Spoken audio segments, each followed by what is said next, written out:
Saya Pendeta Wanda Dumais kembali lagi menyapa Anda dalam program Sound Doctrine dari Sydney, Australia, dan saya mau berkata, Maranatha, Tuhan Yesus segera datang. Hari ini saya ingin bicara mengenai khotbah yang berjudul atau pengajaran saya berjudul Profit. Profit itu artinya laba bersih atau keuntungan sesudah dipotong modal Anda. Jadi keuntungan bersih itu disebut profit. Nah, saudara, saya ingin hubungkan ini dengan firman Tuhan. Yang pertama, pokok yang perlu kita mengerti adalah prinsip ini, saudara. Saya ingin sampaikan, kalau kita setia melakukan eksegesis terhadap Alkitab, maka fungsi firman Tuhan yang diberikan Tuhan kepada manusia itu akan tercapai. Jadi kunci utamanya adalah eksegesis. Ketepatan melakukan eksegesis. Fungsi utama Alkitab itu apa? 2 Timotius 3 ayat ke-16. Ya, saya ringkaskan fungsi firman Tuhan itu kepada kita sesuai dengan ayat itu. Yang pertama, firman Tuhan itu mengajar, lalu yang kedua menyatakan kesalahan, lalu yang ketiga memperbaiki kelakuan, lalu yang keempat mendidik orang dalam kebenaran. Ayatnya 2 Timotius 3 ayat 16, segala tulisan yang diilhamkan Allah memang bermanfaat untuk mengajar, untuk menyatakan kesalahan, untuk memperbaiki kelakuan, dan untuk mendidik orang dalam kebenaran.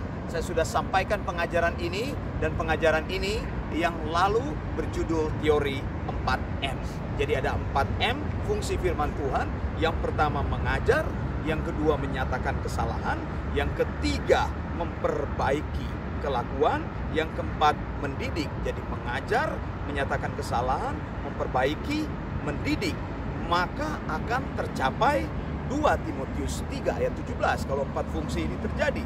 Dengan demikian, tiap-tiap manusia kepunyaan Allah diperlengkapi untuk setiap perbuatan baik.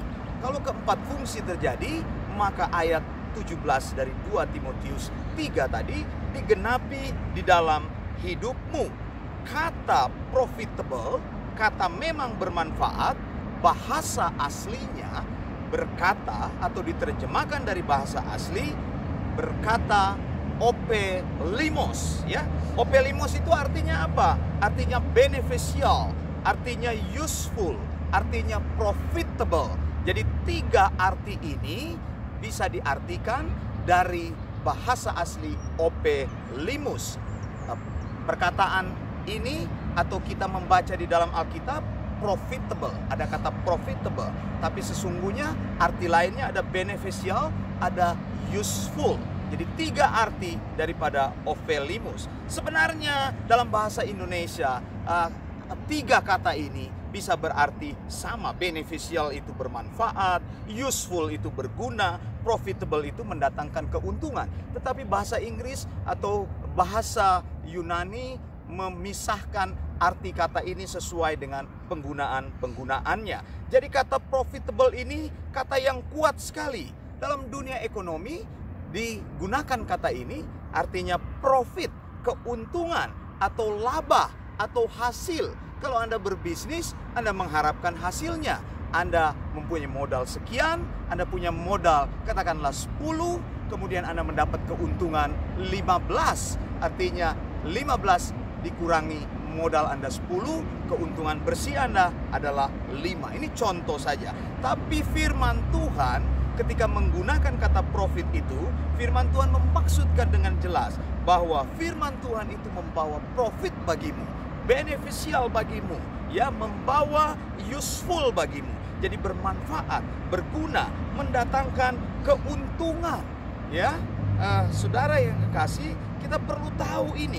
Kita perlu tahu ini dalam dunia bisnis juga, seperti di Australia itu tidak sembarang orang menaruhkan harga-harga. Saya mau beri contoh kepada saudara. Kalau saudara pergi berbelanja di supermarket atau department store yang terkenal, yang besar di Australia seperti Kmart atau Woolies, dan mereka menuliskan di situ diskon 70%, itu bukan berarti harganya dinaikin dulu baru dikurangi sebenarnya harga itu yang mereka ingin capai. Tidak seperti itu. Di Australia kalau mereka katakan diskon 70%, itu memang betul-betul diskon. Dan itu memang betul-betul mereka ingin menjual barang tersebut dengan harga 70% yang dipotong. Mereka hanya mengambil 30%. Mungkin karena mereka itu sudah stok lama, ya, mereka ingin menjualnya dengan harga murah. Jadi tidak diperkenankan melakukan markup. Ya, hukum di Australia mengatur itu. Jadi saya senang sekali kalau pergi berbelanja, ya, dituliskan 70% memang seperti itu. Apalagi kalau Anda berbelanja atau berbelanja makanan sesudah jam pulang kerja atau office hour mau tutup, kadang-kadang mereka memberikan bahkan gratis. Saya pernah mengalaminya ketika saya membeli roti. Pada waktu itu saya tidak tahu, ternyata tokonya sudah hampir tutup. Dia katakan silakan ambil, tidak perlu bayar. Oh, saya kaget. Oh, begitu ya. Saya pikir saya mau bayar. Dia bilang tidak, kami sudah mau tutup dan roti ini kami bagikan secara gratis. Saya juga pernah pergi ke salah satu gerai, katakanlah Kentucky Fried Chicken, dan ketika saya mau membeli pada waktu itu sudah sore, mereka katakan silakan ambil, ditaruh di depan, ya, makanan-makanan yang hari itu sudah tidak terjual, dan dia katakan silakan bawa pulang. Jadi seperti itu. Profit yang dimaksud bukan profit dari melakukan markup.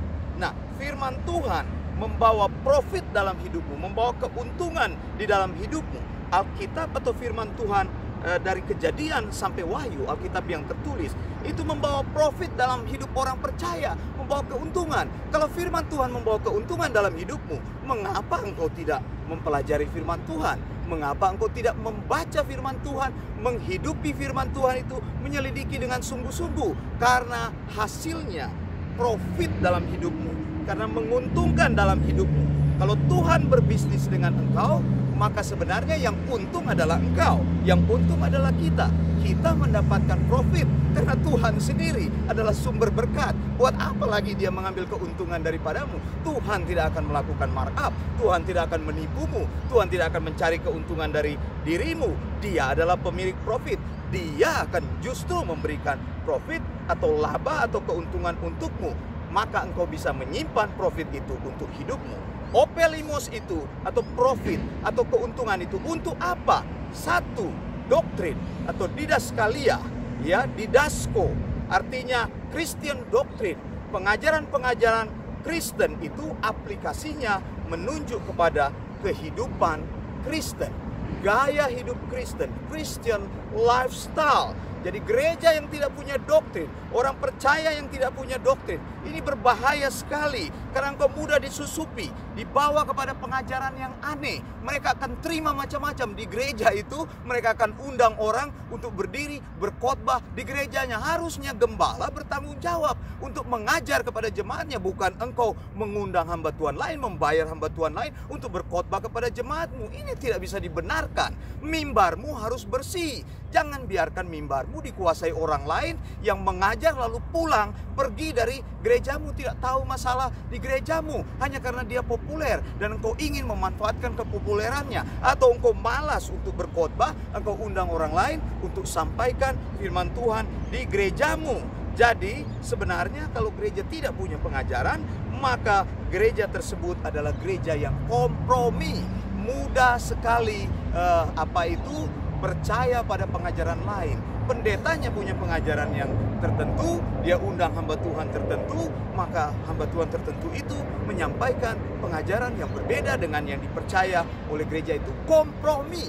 Jangan kompromi di dalam hidupmu. Doktrin itu membuat engkau percaya sungguh-sungguh pada firman Tuhan. Kalau ya, katakan ya. Kalau tidak, katakan tidak. Tidak sesuai dengan firman Tuhan, maka itu tidak alkitabiah, ya. Jadi apa yang firman Tuhan katakan? 2 Timotius 2 ayat 2. Apa yang kau telah dengar daripadaku? Paulus bilang kepada Timotius, di depan banyak saksi, percayakanlah kepada orang-orang yang dapat dipercaya, yang juga cakap mengajar orang lain. Jadi engkau mendengar dari Tuhan, engkau percayakan doktrin itu kepada orang yang bisa dipercaya, supaya orang itu bisa mengajar orang lain di dalam doktrin yang benar, di dalam pengajaran yang terpercaya, ajaran yang alkitabiah. Begitu. Artinya apa? 2 Timotius 2 ayat 2. Pertama, saya belajar atau melakukan eksegesis dari Alkitab.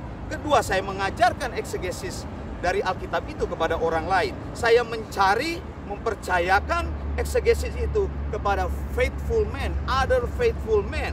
Dan other faithful men itu akan meneruskan eksegesis Alkitab kepada faithful men lainnya, other faithful men. Multiplikasi seperti itu. Multiplikasi itu bukan bicara banyaknya orang, tapi berbicara memultiplikasi pengajaran yang benar. Jadi Alkitabiah dari satu orang diteruskan kepada orang lain, orang yang berikutnya meneruskan Alkitabiah kepada orang lain, sehingga semua menjadi orang yang Alkitabiah. Bukan mengumpulkan banyak jemaat, tapi tidak ada ajaran yang benar di situ. Jadi eksegesis Alkitab, setialah kepada eksegesis Alkitab. Lakukan eksegesis Alkitab yang setia dan ketat, maka akan menghasilkan sound doktrin, pengajaran Alkitab yang sehat, yang Alkitabiah. Orang percaya harus diberikan pengajaran atau sound doktrin atau didaskalia, atau dikatakan didaskalia tes hygienose. Ketika orang percaya diajar, maka ini akan memberikan profit atau laba atau keuntungan untuk orang percaya tersebut. Tuhan melarang kita untuk memberikan sesuatu pengajaran yang ngawur-ngawur, yang salah, yang sesat, atau pengajaran yang palsu kepada jemaat. Kita dituntut apabila engkau tidak mempunyai pengajaran, apabila engkau mengajarkan hal yang salah, hal yang keliru, hal yang sesat, hal yang ngawur, Tuhan akan menuntut itu kepadamu. Titus 2 ayat 1, tetapi engkau beritakanlah apa yang sesuai dengan ajaran yang sehat. Hanya ajaran yang sehat yang keluar dari mulut kita, yang keluar dari pelayanan kita, yang keluar dari hidup kita. Jangan sharing sesuatu yang ngawur, yang salah, yang sesat. Jangan bagikan pengajaran dimanapun, di sosial mediamu, dimanapun engkau sharingkan kepada orang pengajaran yang tidak benar. Tuhan tidak mau hal seperti itu. Lakukan eksegesis yang setia, yang ketat terhadap kebenaran Alkitab, maka sound doktrin akan muncul.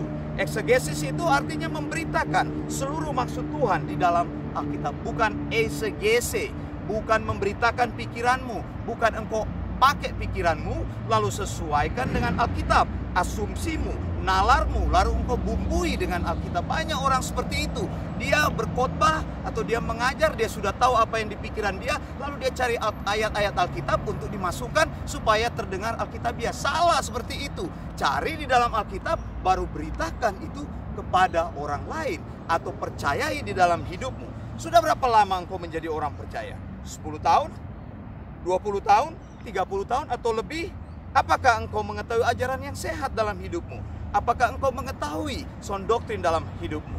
Mungkin engkau tidak mengetahui. Ada beberapa kemungkinan. Pertama, karena engkau tidak serius mencari apa yang mendatangkan profit Tuhan dalam hidupmu. Yang kedua, mungkin engkau berada di lingkungan yang tidak pernah mengajarkan apa yang menghasilkan profit Allah dalam hidupmu. Jadi dua hal itu bisa terjadi. Engkau tidak serius atau engkau berada di lingkungan yang tidak pernah mengajarkan ajaran yang Alkitabiah, sound doktrin, ajaran-ajaran yang benar, ajaran yang sehat. Lalu responmu bagaimana? Apakah engkau membiarkan profit itu berlalu di dalam hidupmu? Kalau engkau membiarkan, engkau tidak tahu apa-apa, maka engkau melalaikan profit itu. Pantas engkau tidak tahu apa-apa, engkau tidak memiliki profit itu. Christian doctrine, sound doctrine, pengajaran Kristen sampai pada aplikasi Kristen atau lifestyle, ya. Jadi itu akan membangun hidupmu sebagai orang beriman dan membawa profit dalam hidupmu. Mulai sekarang carilah pengajaran yang sehat.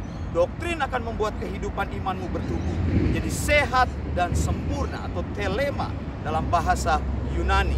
Matius 5 ayat 48, karena itu haruslah kamu sempurna sama seperti Bapamu yang di sorga adalah sempurna. 2 Korintus 13 ayat 11. Jadi akhirnya saudara-saudara, bersukacitalah, usahakanlah dirimu supaya sempurna. Terimalah segala nasihatku, sehati sepikirlah kamu, hiduplah dalam damai sejahtera, maka Allah sumber kasih dan damai sejahtera akan menyertai kamu. Kata sempurna di sini telios, artinya menjadi lengkap, mencapai garis akhir. Engkau menjadi bertumbuh, engkau menjadi dewasa di dalam karakter Kristen, sempurna yang ada di bumi ini bukan sempurna seperti di surga. Kita tidak bisa menjadi seperti Bapa di surga. Kita tidak bisa hidup sempurna melampaui Bapa. Tapi sempurna berarti engkau menjadi lengkap, engkau menjadi dewasa, engkau menjadi dibangun, engkau menjadi bertumbuh di dalam Allah.